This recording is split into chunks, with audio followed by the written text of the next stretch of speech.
Additional SPP is directed to accept notice for the respondent list after vacation. Next. 136.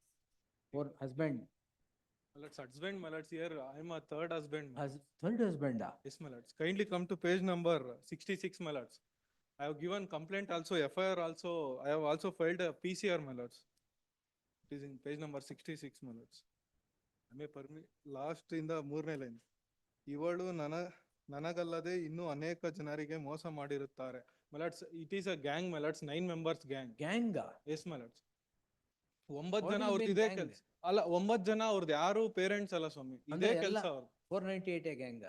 Yes, my yes, my lords. Previously also they have obtained the same thing and compensation ತಗೊಂಡಿದ್ದಾರೆ. When I have a complaint ಕೊಟ್ಟಾಗ ಸ್ವಾಮಿ ಇವರು ನನ್ನ ಕರೆಸ್ತಾರೆ ಸ್ಟೇಷನ್ಗೆ, ಕರೆಸ್ಬಿಟ್ಟು ಇದೆಲ್ಲ narrate ಮಾಡಿದಾಗ police have said like B report ಹಾಕ್ತೀವಪ್ಪ ಇದರಲ್ಲಿ after charge sheet ಯಾಕೆ ಹಾಕಿದ್ರು? ಚಾರ್ಜ್ ಶೀಟ್ ಅದೇ ಸ್ವಾಮಿ ಗೊತ್ತಾಗ. My lords, kindly come to page number 80 my lords. I have also filed a PCR and also ಹಾಕ್ತೀನಿ ಅಂದ್ಬಿಟ್ಟು ಚಾರ್ಜ್ ಶೀಟ್ ಯಾಕೆ ಹಾಕಿದ್ದೀರಾ? SP my lords. SP. SP ನೇ ಕರ್ಸಿ let's kindly see page number 80 my lords. Top brass acres ಹೇಳಿದಾರಂತೆ ನೀವು ಏನ್ ನೀವು? Page number 80 my lords. PCR also refer ಆಗಿದೆ, FIR register. Total misuse. Yes. In the meantime, next. Because you said you are the third husband. Yes my lords. Photographs ಹಾಕಿದ್ದೀನಿ sir. ಅವರಿಬ್ಬರದ. ಹೌದು. Page number 81. ಪರಲ್ಲ ಬಿಡಿ. Okay. ನಾನೇ investigation ಮಾಡಿ I have also collected all these things my lords. Police ಅವ್ರು ಏನೋ action ತಗೊಂಡಿಲ್ಲ ಅಂತೇಳಿ I have filed a Also PCR. collected ಅಂದ್ರೆ?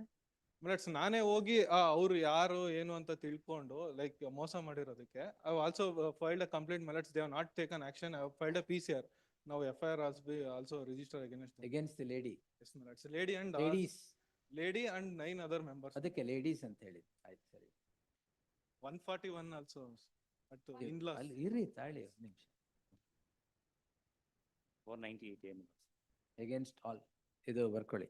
The petitioner is before this court calling in questions petitioners. The accused number 1 is the husband and 2, 3 and 4 are other members of the family. The perusal at the complaint would clearly indicate the same is registered in gross abuse of the process of the law. Permitting further proceedings would run foul of the judgment of the apex court in the case of Achin Gupta, 2024 SSC online SC page 759, as also Kashkan Kaushar.